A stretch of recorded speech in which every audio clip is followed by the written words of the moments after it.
ನಮಸ್ತೆ, ನಾನು ನಾಗರಾಜ್ ಅರೆವಳೆ ಮಾತಾಡ್ತಾ ಇದ್ದೀನಿ. ಈ 90 ಹೊಡಿ ಮನೆಗೆ ನಡಿ ಚಿತ್ರದ ನಿರ್ದೇಶಕ. ಇದು ನಾವು ಜಂಟಿಯಾಗಿ ನಿರ್ದೇಶನ ಮಾಡ್ತಾ ಇದ್ದೀವಿ. ಉಮೇಶ್ ಬಾದರ್ದಿನ್ನಿ ಮತ್ತು ನಾಗರಾಜ್ ಅರೆವಳೆ ಅಂತ ನಾನು ಇಬ್ಬರು ಸೇರಿ ಈ ಒಂದು ಚಿತ್ರವನ್ನು ನಿರ್ದೇಶನ ಮಾಡ್ತಾ ಇದ್ದೀವಿ. ಈ ಹಿಂದೆ ನಾನು ಪತ್ರಕರ್ತನಾಗಿದ್ದೆ. ಈಗ ಸಿನಿಮಾ ರಂಗಕ್ಕೆ ಬಂದು ಇದು ನನ್ನ ಮೂರನೇ ಸಿನಿಮಾ. ಆರೋಹಕ್ಕಿ ಮತ್ತು ಕೀಟ್ಲೆ ಕೃಷ್ಣ ಅಂತೇಳಿ ಈಗಾಗಲೇ 2 ಮಕ್ಕಳ ಸಿನಿಮಾ ಮಾಡಿದ್ದೆ. ಇದು ಔಟ್ ಆ್ಯಂಡ್ ಔಟ್ ಒಂದು ಕಾಮಿಡಿ ಎಣ್ಣೆ ವಿಚಾರವಾಗಿ ಇಟ್ಕೊಂಡು, ಈಗ ನಾವು ಕತೆ ಬಗ್ಗೆ ಹೇಳಬೇಕು ಅಂತ ಹೇಳಿದ್ರೆ ಒಂದು ಸಣ್ಣ ಇದರಲ್ಲಿ ನಾವು ಎಣ್ಣೆ ಹೊಡಿತಾ ಇರಬೇಕಾದ್ರೆ ಮೊದಲು ಮಜವಾಗಿರುತ್ತೆ, ಅದರ ಕ್ರಮೇಣ ಅದರ ಮಜಾ ಏನು ಎಫೆಕ್ಟ್ ಬಾಡಿಗೆ ಏನು ತಗಲುತ್ತೋ ಅದೇ ರೀತಿಯಲ್ಲಿ ಇದು ಹಾಗೇನೆ ಮಜವಾಗಿ ಹೋಗಿ ಮನೋರಂಜನಾತ್ಮಕವಾಗಿ ಒಂದು ಸಂದೇಶವನ್ನು ಕೊಡುವಂಥ 90 ಹೊಡಿ ಮನೆಗೆ ನಡಿ ಚಿತ್ರ. ಇದರಲ್ಲಿ ಪ್ರಮುಖವಾಗಿ ಬಿರಾದರ್ ಅವರು 500ನೇ ಚಿತ್ರ, ಅದ್ಭುತವಾದ ನಟ. ಇಲ್ಲಿವರೆಗೂ ಈ ಒಂದು ಪ್ರಮುಖ ಪಾತ್ರ ಅವರಿಗೆ ಸಿಗಲಿಲ್ಲ ಅನ್ನೋ ಒಂದು ಪ್ರೇಕ್ಷಕರೇನು ತೊಳಲಾಟ ಇತ್ತು. ಅದಕ್ಕೆ ಇವತ್ತು ತೃಪ್ತಿಕರವಾದ ಚಿತ್ರ ಇದು ಅಂತ ಅವ್ರ ಬಾಯಲ್ಲೇ ಹೇಳಿದ್ದಾರೆ. ನಾವು ಅವರನ್ನು ಆಯ್ಕೆ ಮಾಡಿ ಬಾಗಲಕೋಟೆ ಅಮ್ಮ ಟಾಕೀಸ್ ಬ್ಯಾನರ್ ನಡಿಯಲ್ಲಿ ಈ ಒಂದು ಚಿತ್ರವನ್ನು ನಿರ್ಮಾಣ ಮಾಡ್ತಾ ಇರೋದು ರತ್ನಮಾಲಾ ಬಾದರ್ದಿನಿ ಅವರು. ಉಮೇಶ್ ಬಾದರ್ದಿನಿ ಸರ್ ಮತ್ತು ನಾನು ಸೇರಿ ನಿರ್ದೇಶನ ಮಾಡ್ತಾಯಿದ್ದೀವಿ. ಚಿತ್ರಕಥೆನೂ ಇಬ್ಬರು ಸೇರಿ ಹಣ್ತಿದ್ದೀವಿ. ಸೊ ಈ ಚಿತ್ರದಲ್ಲಿ ಪ್ರಮುಖ ಪಾತ್ರ ಬಿರಾದರ್ ಅವರು, ಪ್ರಶಾಂತ್ ಸಿದ್ದಿ, ಕರಿ ಸುಬ್ಬಣ್ಣ ಅವರು, ಹಾಗೆ ಧರ್ಮ ಅವರು ಇನ್ಸ್ಪೆಕ್ಟರ್ ರೋಲ್ ಮಾಡ್ತಾ ಇದ್ದಾರೆ. ಪೂಜಾ ನಾಯಕಿ ಪಾತ್ರ, ನೀತು ನಾಯಕಿ ಪಾತ್ರ ಮಾಡ್ತಾ ಇದ್ದಾರೆ. ಸೊ ಅಭಯ್ ವೀರ್ ಇದ್ದಾರೆ. ನೀತು ಅಂತ ಹೇಳಿದ್ರೆ ಆ ನೀತು ಅಲ್ಲ, ಇದು ಉತ್ತರ ಕರ್ನಾಟಕದ ರಂಗ ಪ್ರತಿಭೆ ಅವರು, ನೀತು ಅಂತ ಹೇಳಿ ಅವರು ಭಾಳ ಚೆನ್ನಾಗಿ ಅಭಿನಯ ಮಾಡಿದ್ದಾರೆ. ಬಿರಾದರ್ ಮತ್ತು ನೀತು ಕಾಂಬಿನೇಷನ್ ಓಡುತ್ತೆ ಈ ಚಿತ್ರದಲ್ಲಿ. ಎಣ್ಣೆಯ ಮಜವನ್ನು ಇದರಲ್ಲಿ ಭಾಳ ತೋರಿಸ್ತೀವಿ.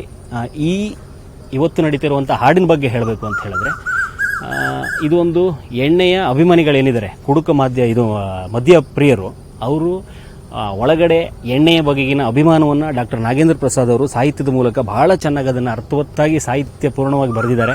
ಅದಕ್ಕೆ ನಮ್ಮ ರಾಜೇಶ್ ಕೃಷ್ಣನ್ ಸರ್ ಅಷ್ಟೇ ಅಚ್ಚುಕಟ್ಟಾಗಿ ಸ್ವರ ನೀಡಿದ್ದಾರೆ. ಈ ಒಂದು ಕೋರಿಯೋಗ್ರಫಿಯನ್ನು ನಮ್ಮ ಚುಟು ಖ್ಯಾತಿಯ ಅಥವಾ ಮನೆಗೆ ಹೋಗೋದಿಲ್ಲ ಅಂತೇನಿದೆ, ಆ ಒಂದು ಕೊರಿಯೋಗ್ರಫರು ಬಂದು ಭೂಷಣ್ ಅವರು ಕೊರಿಯೋಗ್ರಫಿ ಮಾಡಿದ್ದಾರೆ. ಈ ಒಂದು ಚಿತ್ರವನ್ನು ಇವತ್ತು HMTಲಿ ಶೂಟ್ ಮಾಡ್ತಾ ಇದ್ದೀವಿ. ಇನ್ನೇನಾದರೂ ನಾವು ಬಾಗಲಕೋಟೆ ಅರ್ಧದಷ್ಟು ಚಿತ್ರೀಕರಣವನ್ನು ಬಾಗಲಕೋಟೆಯಲ್ಲಿ ಈಗಾಗಲೇ ಮುಗಿಸಿದ್ದೀವಿ. ಇನ್ನೊಂದಷ್ಟು ಬೆಂಗಳೂರಲ್ಲಿ ಮಾಡ್ತಾ ಇದ್ದೀವಿ, ಬಿಡದಿ ಭಾಗದಲ್ಲಿ ಮಾಡ್ತಾ ಇದ್ದೀವಿ. ಮತ್ತೆ ಬಾಗಲಕೋಟೆ ಹೋಗಿ ಚಿತ್ರೀಕರಣದಲ್ಲಿ ಒಂದಷ್ಟು ಭಾಗವನ್ನು ಮಾಡಬೇಕು ಅಂತ ಪ್ಲಾನ್ ಮಾಡ್ತಾ ಇದ್ದೀವಿ.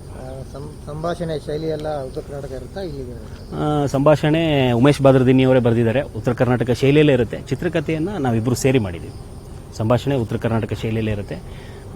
ಎಣ್ಣೆ ವಿಚಾರವಾಗಿ ಏನೆಲ್ಲ ಹೇಳ್ಬೋದು, ಮಜವಾಗಿ ಹೇಳೋದು ಜೊತೆಗೆ ಸಂದೇಶವನ್ನು ಯಾವ ರೀತಿ ಕೊಡ್ಬೋದು ಅಂದರೆ 90 ಹೊಡಿ ಮನೆಗೆ ನಡೆದು ಮೇಲೆ ಏನಾಗುತ್ತೆ ಅವು ಇದ್ದಾವೆ. 90 ಹೊಡೆದು ಮನೆಗೆ ಹೋದ್ಮೇಲೆ ಏನಾಗುತ್ತೆ ಆ ಒಂದು ಕಥಾ ಅಂದ್ರ ಇಟ್ಕೊಂಡು ಮಾಡಿದ್ದೀವಿ.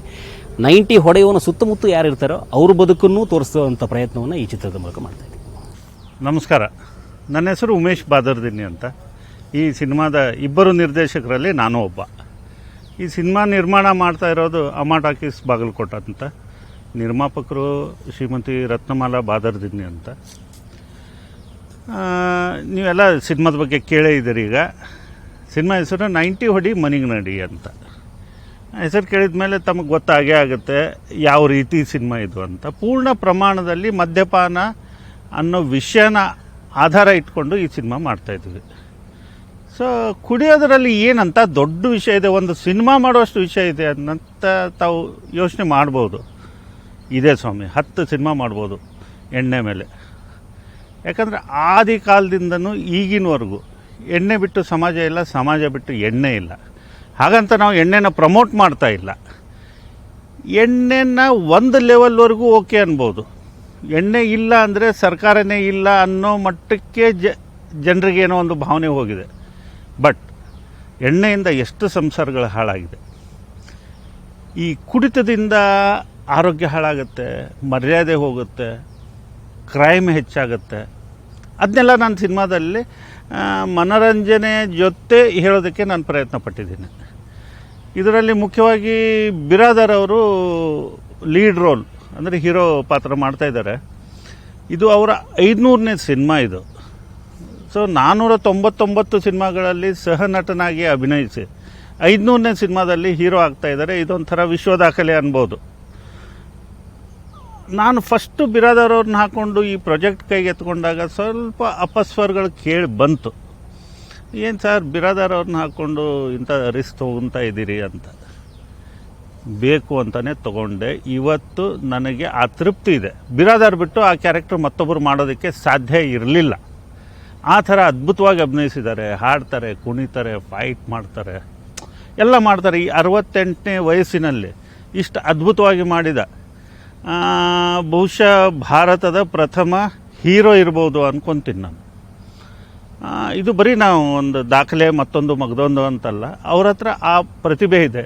ಇಷ್ಟು ದಿವಸ ಅದು ಆಚೆ ಬಂದಿರಲಿಲ್ಲ, ಈ ಸಿನಿಮಾ ಮೂಲಕ ಆಚೆ ಬರ್ತಾ ಇದೆ. ಈ ಸಿನಿಮಾ ಟೋಟಲ್ ನಿಮಗೊಂದು entertainment package, out and out comedy ಇದೆ. ನಿಮಗೆ ಯಾವುದೇ ಒಂದು ಕೊರತೆ ಈ ಸಿನಿಮಾದಲ್ಲಿ ಕಾಣೋದಿಲ್ಲ. ಕಥೆ ಸ್ಮೂತಾಗಿ ಹೋಗುತ್ತೆ, ಎಲ್ಲೂ ನಿಮಗೆ ಬೋರ್ ಆಗೋದಿಲ್ಲ. ಹಾಸ್ಯ ಪ್ರಧಾನವಾದ ಚಿತ್ರ ಅಂತ ಹೇಳ್ತಾ ಒಂದು ಮರ್ಡರ್ ಮಿಸ್ಟ್ರಿಗೆ ತಿರುಗುತ್ತೆ, ಅದರ ತನಿಖೆ ನಡೀತದೆ, ಏನೇನೋ ಆಗುತ್ತೆ. ಒಟ್ಟಿನ ಮೇಲೆ ಪ್ರೇಕ್ಷಕ ಕೂತು ಕುರ್ಚಿಯಿಂದ ಅಲ್ಲಾಡೋದಿಲ್ಲ ಅಂತ ನಾನು ಭರವಸೆ ಕೊಡಬಲ್ಲೆ. 100ಕ್ಕೆ 100 ಈ ಸಿನಿಮಾ ತಮಗೆ ಇಷ್ಟ ಆಗುತ್ತೆ. ಇವತ್ತು ಆ ಹಾಡಿನ ಚಿತ್ರೀಕರಣ ನಡೀತಾ ಇದೆ, ತಾವೆಲ್ಲ ನೋಡಿದ್ರಿ. ಒಂದು ಪ್ರಯತ್ನ ಮಾಡ್ತಾ ಇದ್ದೀವಿ. ಇದಕ್ಕೆ ತಮ್ಮೆಲ್ಲರ ಆಶೀರ್ವಾದ ಇರಲಿ, ಸಹಕಾರ ಇರಲಿ. ನಮಸ್ತೆ. SS ಟಿವಿ ಸಬ್ಸ್ಕ್ರೈಬ್ ಮಾಡಿ ಹಾಗೂ ಬೆಲ್ ಬಟನ್ ಅನ್ನು ಕ್ಲಿಕ್ ಮಾಡಿ.